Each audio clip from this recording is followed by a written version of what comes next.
more on all of this with Rebeccah Heinrichs from the Hudson Institute. What do you think of this one-page deal? Well, I don't have any confidence that this is going to work, Dana. I mean, I think let's go back. I think Project Freedom was really important. This is the next phase that Secretary Hegseth and General Kane announced yesterday and explained it. This was an operationally complex operation, purely defensive. They continued to emphasize this. It was not an act of hostilities against the Iran regime. It was meant to escort these 1,500 ships with sailors who are stranded in the Strait of Hormuz to get that oil flowing and get those sailors safe. It was humanitarian. It was purely defensive, Dana.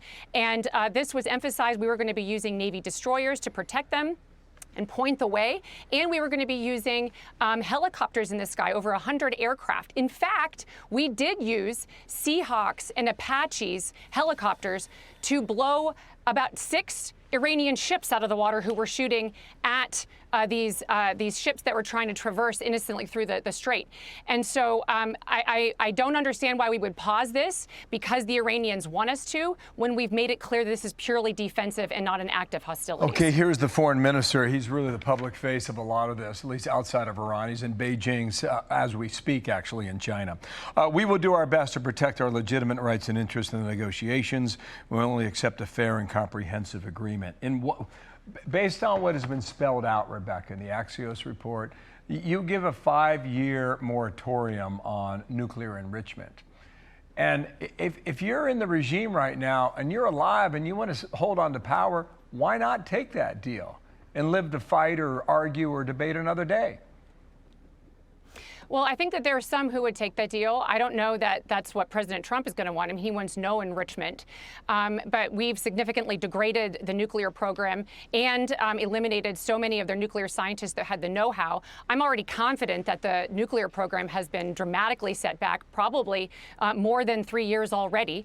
But the problem, as President Trump continues to make clear, is we don't really still have an idea of who's in control in Iran. So even if there's some politicians that want to make a deal, we still have IRGC militiamen shooting cruise missiles at American Navy ships.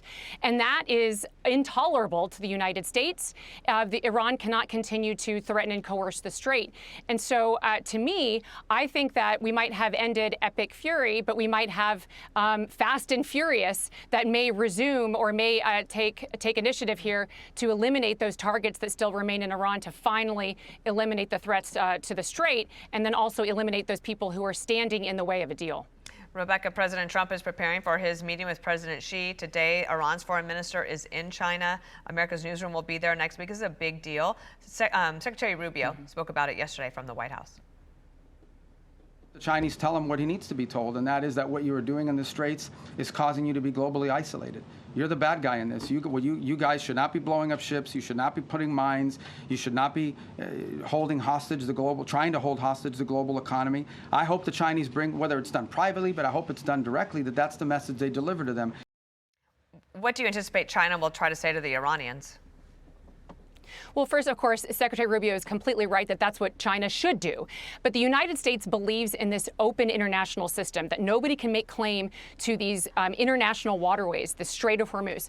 China rejects that. China the foreign minister of China has already condemned the United States and Israel for, quote, violating the sovereignty of Iran. We know that the Chinese have not been abiding by the sanctions that the United States has placed on these refineries in China that have been doing business with the Iranians.